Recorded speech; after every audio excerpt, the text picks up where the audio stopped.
Hello दोस्तों, यहाँ पर हम लोग वापस से मिल रहे हैं। चैप्टर नंबर 2 का जो टॉपिक हमने प्रीवियस लेक्चर में सीखा था पीएच स्केल, उसके अंदर मैंने आपको कहा था कि कुछ ट्विस्ट एंड टर्न्स होते हैं जिसे हमें सीखना है, राइट, जो हमारे एग्जाम में भी पूछा जाता है। हाँ या ना दोस्तों, ठीक है। तो पीएच स्केल की अगर मैं बात करूं तो आप सभी को पता ही होगा यहाँ पर हमने कौन कौन से नंबर लिखे थे। यहाँ पर हमने लिखा था दोस्तों 0, यहाँ पर हमने लिखा था दोस्तों 7 और यहाँ पर लिखा था 14, राइट। हाँ या ना। सो ये चीजें हमने एकदम क्लियरली सीखी थी।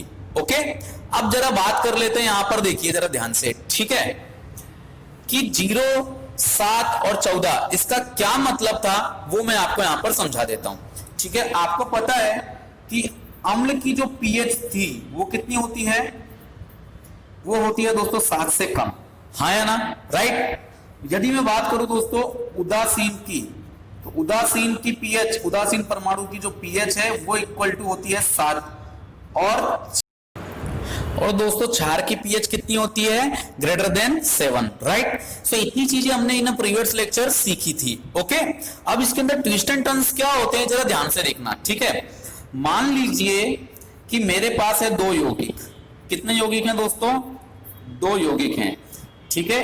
एक का नाम है यौगिक ए, दूसरे का नाम है दोस्तों यौगिक बी। क्लियर है, इतना आ रहा है समझ में। ओके, मेरे पास 2 यौगिक हैं, एक है यौगिक ए, एक है यौगिक बी। यौगिक ए की जो पीएच है दोस्तों वो है मेरे पास 5.0, राइट, और यौगिक बी की जो पीएच है दोस्तों वो है मेरे पास 3.5। कितनी है, 3.5, ठीक है। अब क्वेश्चन ये है दोस्तों इसमें से कि दोनों यौगिक क्या हैं, ठीक है। यानी कि ये दोनों यौगिक क्या है, अम्ल है, उदासीन है या क्षार यानी कि बेस है, हमें वो बताना है, ठीक है। तथा सेकंड क्वेश्चन इसी के अंदर ये है कि दोनों में प्रबल तथा निर्बल कौन है,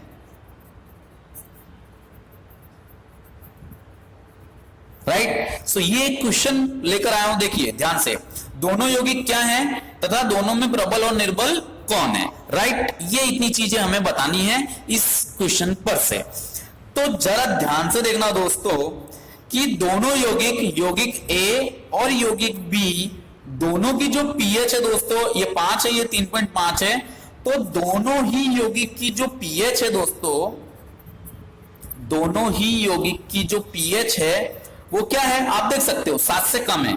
हाँ या ना, दोनों ही यौगिक की पीएच 7 से कम है, अर्थात तो दोनों के क्या होंगे, दोनों होंगे अम्ल। यानी यौगिक ए भी अम्ल है, यौगिक बी भी अम्ल है।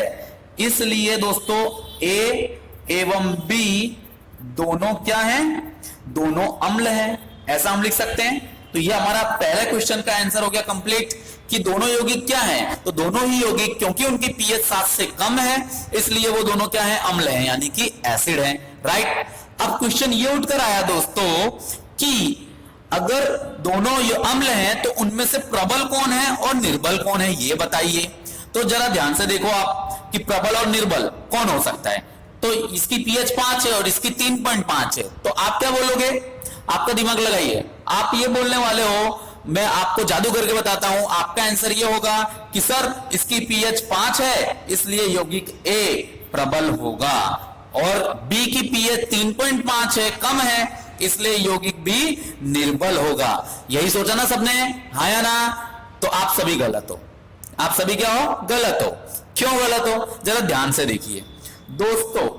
ये 0 से 7, राइट, इसके बीच में 1, 2, 3, 4, 5 और 6 होगा, राइट। सो दोस्तों 7 से जितनी कम होगी ना पीएच वो उतना अधिक प्रबल होगा। समझ में आया, 7 से पीएच जितनी कम यानी कि 0 के जितने करीब होगी वैल्यू वो उतना अधिक प्रबल एसिड कहलाएगा, और 7 के जितने करीब होगी वैल्यू वो उतना निर्बल एसिड कहलाएगा। समझ में आया। तो वैल्यू किसकी कम है दोस्तों, इस वाले की कितनी है 3.5, तो इसकी पीएच की कीमत कम है, 0 के पास में ये है, इसलिए यौगिक बी कहलाएगा प्रबल अम्ल।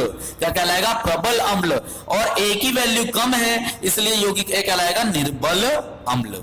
समझ में आया, हाँ या ना। सो ये चीज आपको ध्यान रखनी है, क्लियर। तो यौगिक जो बी है वह प्रबल अम्ल कहलाएगा। वह क्या कहलाएगा दोस्तों, प्रबल अम्ल है। जबकि यौगिक ए यह निर्बल अम्ल है। क्या है दोस्तों, निर्बल अम्ल है। समझ में आया, हाँ या ना, क्लियर। तो ये ट्विस्ट एंड टर्न्स है दोस्तों, आपको याद रखना है, जिसकी वैल्यू कम वो अधिक प्रबल होगा, राइट। अब इसका मतलब 3.5 है, ठीक है। एक और यौगिक है मेरे पास सी, ठीक है, और उसकी पीएच है 1.5, तो अब प्रबल कौन है, तो अब सबसे ज्यादा प्रबल ये हो गया, क्योंकि इसकी पीएच तो और भी कम है, हाँ या ना। तो जितनी पीएच कम उतना ही वो बन जाएगा प्रबल, क्लियर। किसके लिए इस बात करूंगा, सिर्फ और सिर्फ अगर मैं बात कर रहा हूं अम्ल के लिए, तो किसके लिए दोस्तों, अम्ल के लिए। तो देखो यहां पर अम्ल से रिलेटेड क्या चीजें याद रखनी है आपको, कि अम्ल के अंदर पीएच जितनी कम होगी, अब अम्ल की मैं बात करूंगा तो इसकी रेंज क्या है दोस्तों, इसकी रेंज है 0 से 7, हाँ या ना, 0 से 7 के बीच, 0 से 7, ठीक है, यानी 7 नहीं हो सकती, ये याद रखना। ओके, सो 0 से 7 बट 7 नहीं, 7 से कम, यानी याद रखना, ठीक है। सो जितनी पीएच अम्ल की बात हो रही है तो पीएच की रेंज है 0 to 7, तो पीएच जितनी कम होगी, ठीक है, वह उतना ही प्रबल अम्ल बनेगा, ठीक है। किसी भी अम्ल की दोस्तों पीएच जितनी कम होगी वो उतना अधिक प्रबल अम्ल बनेगा, राइट। समझ में आया, तो पीएच जितनी कम वो उतना अधिक प्रबल अम्ल। फिर दूसरी चीज आप इसमें से ये याद रखोगे कि पीएच जितनी अधिक, ठीक है, तो वो उतना बनेगा निर्बल अम्ल। क्या बनेगा दोस्तों, निर्बल अम्ल। समझ में आ गया। तो पीएच जितनी क्या होगी, अधिक होगी। पीएच अधिक यानी कितना, 7 के करीब, 7 से ऊपर नहीं जाना है, 7 के करीब। और जितनी कम यानी कि 0 के करीब, राइट। ये चीज भी याद रख सकते हो कि पीएच जितनी 7 के करीब है यानी जितनी अधिक है तो वह अम्ल कहलाएगा निर्बल अम्ल, क्लियर। सो दोस्तों ये ट्विस्ट एंड टर्न्स आपको समझ में आ गया जो कि अम्ल से रिलेटेड था, ओके। अब बात करते हैं दोस्तों इसी तरीके से क्षार की। तो यहां पर मैं क्षार की बात करने जा रहा हूं, यानी कि इन शॉर्ट बेस की, हाँ या ना। तो दोस्तों बेस की रेंज क्या है, उसकी रेंज थी 0 से 14, हाँ सॉरी 7 से 14, कितनी, 7 से 14 की रेंज किसकी है, बेस की है, हाँ या ना, ओके। तो इसमें भी क्या ध्यान रखना है, 7 नहीं हो सकता, किसी भी बेस की जो पीएच है वो 7 नहीं हो सकती, 7 से 14 की रेंज है, ठीक है। इतना आया समझ में दोस्तों। तो इसके अंदर क्या होगा जरा ध्यान से देखना, ठीक है। इसके अंदर ट्विस्ट एंड टर्न्स क्या होंगे, तो मान लीजिए मेरे पास 2 यौगिक हैं, एक है यौगिक सी और दूसरा है यौगिक डी, क्लियर। यौगिक सी की पीएच है दोस्तों 8.0, यौगिक डी की पीएच है दोस्तों 10.0, ठीक है। क्वेश्चन सेम टू सेम है कि दोनों यौगिक क्या है, यौगिक सी और यौगिक डी क्या है, ठीक है, हमें यह बताना है, ओके। और साथ ही साथ में हमें यह बताना है कि पीएच यानी कि पीएच इसकी 8 है और इसकी 10 है, इसका मतलब ये यौगिक सी और यौगिक डी में कौन प्रबल है और कौन निर्बल है, राइट। समझ में आया दोस्तों। तो चलिए इसे चेक करते हैं। तो क्वेश्चन सेम है बट देखिए जरा ध्यान से आंसर क्या होगा कि यौगिक सी और यौगिक डी दोनों की पीएच दोस्तों जरा ध्यान से देखो 7 से अधिक है, राइट। तो वो क्या हो जाएंगे, क्षार हो जाएंगे, क्योंकि क्षार की पीएच कितनी होती है दोस्तों, 7 से अधिक होती है, हाँ या ना।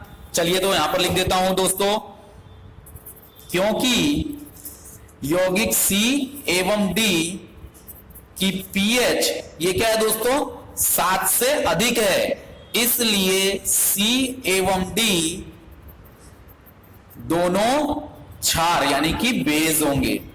क्या होंगे दोस्तों, क्षार यानी कि बेस होंगे, राइट। ये चीज समझ में आ गया कि सी और डी दोनों क्या होंगे, तो भाई बेस होंगे। क्यों, क्योंकि पीएच 7 से अधिक है। ठीक है, अब बात ये करते हैं कि इनमें से प्रबल कौन है और निर्बल कौन है। ओके, तो चलिए, तो दोस्तों क्षार के अंदर आपको ये याद रखना है कि जिसकी पीएच जितनी अधिक वो उतना अधिक प्रबल, यानी कि देखिए इसको मत याद रखना, ये अम्ल के लिए है, अम्ल के अंदर पीएच जितनी कम होगी वो उतना अधिक प्रबल होगा, बट बेस के अंदर पीएच जितनी अधिक होगी तो अधिक किसकी है, इसकी है, तो ये प्रबल हो जाएगा। आया समझ में? तो यहां पर लिख देता हूं दोस्तों कि यौगिक डी प्रबल क्षार है जबकि सी निर्बल क्षार है। आया समझ में दोस्तों? क्यों है? तो इसी की तरह रीजन लिख देते हैं इसके अंदर भी। तो बेस के अंदर रीजन क्या लिखोगे आप? तो बेस के अंदर रीजन ये लिखना है कि पीएच जितनी अधिक उतना अधिक प्रबल क्या होगा, आपका क्षार होगा। राइट, तो चलिए लिख देता हूं कि पीएच जितनी अधिक, ठीक है, इट मीन्स 14 के करीब, वो उतना अधिक क्या बन जाएगा दोस्तों, प्रबल क्षार बन जाएगा। आया समझ में? तो पीएच अधिक होगी क्षार के अंदर, ठीक है, तो वो क्या बन जाएगा, प्रबल क्षार। यदि पीएच क्या है दोस्तों, कम है, तो पीएच जितनी कम हो, यानी कि दोस्तों 7 के करीब, ठीक है, तो वो बन जाएगा दोस्तों निर्बल क्षार। क्या बन जाएगा, निर्बल क्षार। समझ में आया? एकदम सिंपल। राइट, सो ये था ट्विस्ट एंड टर्न्स एसिड और बेस में। अगर बात की जाए दोस्तों तीसरा उदासीन परमाणु की, तो उदासीन परमाणु तो आपको पता ही है, उसकी पीएच तो कितनी होती है, 7 ही होती है सेंटर में। राइट, तो उसकी पीएच क्या होगी, 7 होगी। यदि किसी की पीएच 7 दी गई है तो आप क्या बोलोगे, वो परमाणु क्या है, उदासीन है। और उदासीन परमाणु प्रबल और निर्बल नहीं होता। राइट, समझ में आ गया? हाँ या ना? तो एसिड और बेस प्रबल हो सकते हैं, लवण जो है वो भी प्रबल नहीं, लवण तो मतलब प्रबल नहीं होगा, बट लवण कैसे बना रहे हो वो उस पर डिपेंडेबल करता है, वो भी हम लोग सीखेंगे आने वाले दिनों में। बट ये चीज आपको समझ में आ गई कि एसिड कब प्रबल होगा, कब निर्बल होगा, बेस कब प्रबल होगा, कब निर्बल होगा, और उदासीन परमाणु की पीएच तो 7 ही होती है। ओके, सो दोस्तों अब हम मिलेंगे हमारे नेक्स्ट लेक्चर में, तब तक के लिए टेक केयर, मिलते हैं अगले लेक्चर में।